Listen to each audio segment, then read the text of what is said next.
Hi there, this is Astrologer DK Brainerd with your exclusive astrological forecast for the month of October 2010, brought to you by EmpowerRadio.com, empowering you. You know, I'm really excited to bring you this month's forecast because for the first time in what feels like ages, I can stand up here and say October looks like a pretty good month. We don't have any earth-shaking, world-changing, cataclysmic astrology signatures like we've had for the last 4 or 5 months. And in fact, the big news for October is the Venus retrograde, which I'll tell you about in just a minute.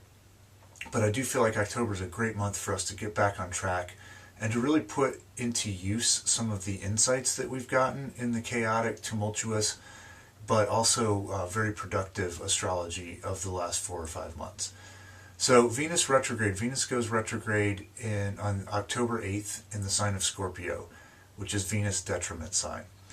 The first couple weeks of the month, we also have Mars and Venus cruising through Scorpio in a very close conjunction. So Mars and Venus are the cosmic lover archetypes.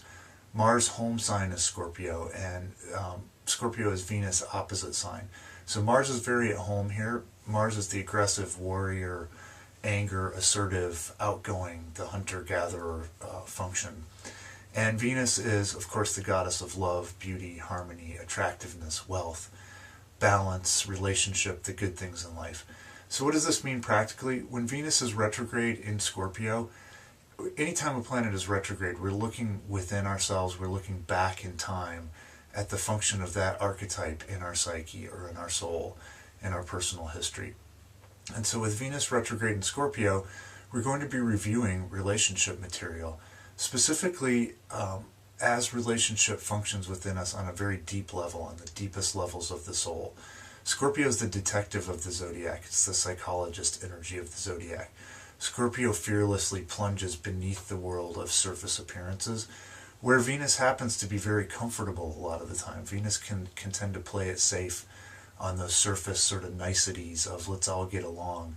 Do I look beautiful today? You know, that kind of energy. And so with Venus and Scorpio, she's being forced to go really deep within and say, how am I doing on a deep level of the psyche, on a relationship level? Are my needs getting met? You know, is the way that I'm attracting what I want to me in my life, whether that be relationships or money or clothes or my appearance, you know, all the good sensual things of life, is that paradigm working for me? And we may experience this by looking backward at old relationships. You know, definitely a heightened potential in October for old flames to come calling again. And usually that doesn't mean that we're supposed to be with that person and we're supposed to ditch the relationship that we're in now.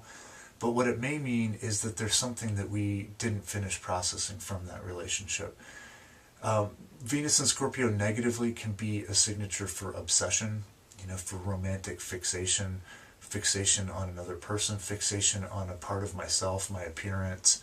Wherever Venus shows up in your personal chart, that area of your chart could sort of develop a fixation or obsession this month. But what we're trying to learn through that obsession is to get in touch with the deeper needs of the soul in all of the areas that Venus signifies: relationship, beauty, harmony, money, attractiveness, wealth, all of that good stuff. With Mars and Venus and Scorpio, you have the yin and the yang of the zodiac, so the creative, outgoing energy of Mars and the more passive, receptive, attractive energy of Venus. It makes this an incredibly creative month if we can develop enough awareness to notice where we're obsessing, where we're fixating, learn what we need to learn from that, and then bring that energy into the light of consciousness so that we can use it creatively to create the things in our life that we haven't really been able to focus on for the last few months because we've sort of been in read and react mode.